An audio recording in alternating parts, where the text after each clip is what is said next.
Usually I was toying around a subject called semen retention. There are people who believe that if you go for long periods, as in if you practice celibacy, you actually introduce a new energy into your body. Has this crossed paths with what you have learned in the process of becoming? In a different way, yes. How so? You see, most men will be a 2-minute man, or 1 minute, or 1 second, 5 seconds men. A lot of us will be like that. Like there was a post about men and fertility in NTV, in Nation, I think yesterday. And what happens is that if you are able, we say sharpening the knife, if you're able to sharpen your knife, desensitize your knife. If you're able to desensitize your knife, then you are able to hold longer the journey. And you can have the journey even for half an hour, and not get to get to the climax and release. Yes. If you're able to do this, not only do you help your body internally, but you also help how your sharpness of the brain. It helps re-energize your body. Okay, that's number one. Why? Because every time you just come and release, you're wasting energy. You're draining your body. You're making your body weak. So if you are able to sharpen your knife and make your knife desensitive, then what will happen is that you don't waste as much calories, as much energy. Because every time you go, it's millions of cells that you release. It takes almost a month for you to get that energy back. So if you are doing it daily, you can see how weak your body gets over time. So what you're saying is you need to be economical with horniness. That's number one. And number two, the people who stay the long distance, the marathoners, are the healthiest people we have. Yes. The less you ejaculate, the better.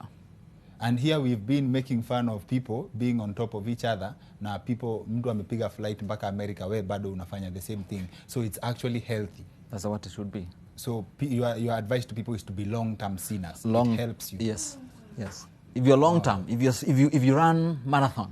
Yes. Like Eliud, you see, he's strong and healthy. Yes. Why? You need that stamina to last long haul. Yes. So if you're able to desensitize your body and reduce the amount of ejaculation that you do, you're gonna get your body more stronger by far than when you keep on ejaculating every time. So when you have sex for a long time, if I can say it like that, you're actually treating yourself. If you're able to control, if you're able to control, and not through drugs though. Don't take Cialis and think that is prolonging it. That is not it. What's the science behind that? What? In terms of, as in the energy, you've explained the energy goes back into your body. Yes. And you don't lose it. You don't lose the energy. Because remember, this place here below the novel is called the Dantian. Yes. It's where you hold everything about your energy, and that's where you store it. Yes. You have, Indians will call them chakras. And it's here where you store everything. And every time you keep on releasing it, you weaken this area. This area becomes weak. Yes. When your muscles there becomes weak, then you also have a weak erection.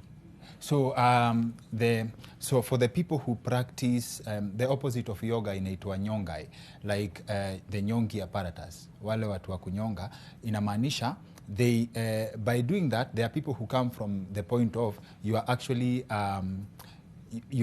strengthening your eggs. Like your system now produces new eggs and you become healthier by that. Can that stand a scientific? Can it be judged on a table of science? I'm not very sure about the yoga. I don't know much about what you're referring to. You don't know yoga, but you know nyonga. Yes. Yes. Yes, the nyonga what they're talking about. But I know yoga. But what I know is and anybody can do this. Any man can do this. Any man who struggles with the premature ejaculation can do this. Yes.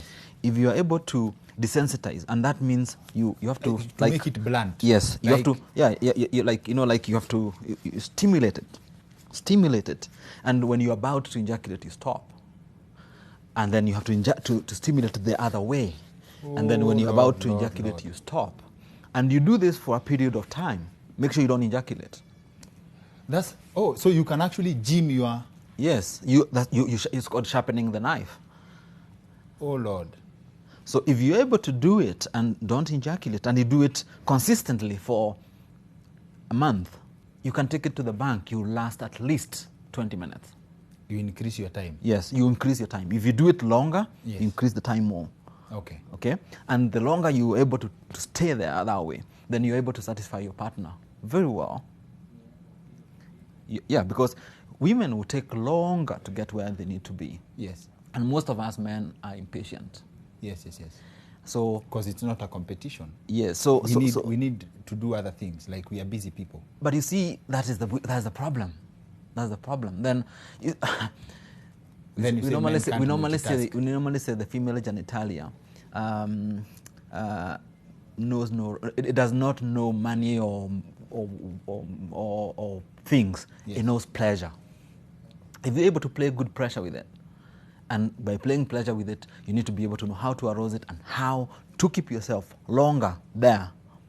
Then there is nowhere she will go. Whether you have anything or you don't have, she will not go anywhere.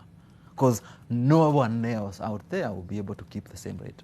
Thank you for introducing men to a different kind of a gym.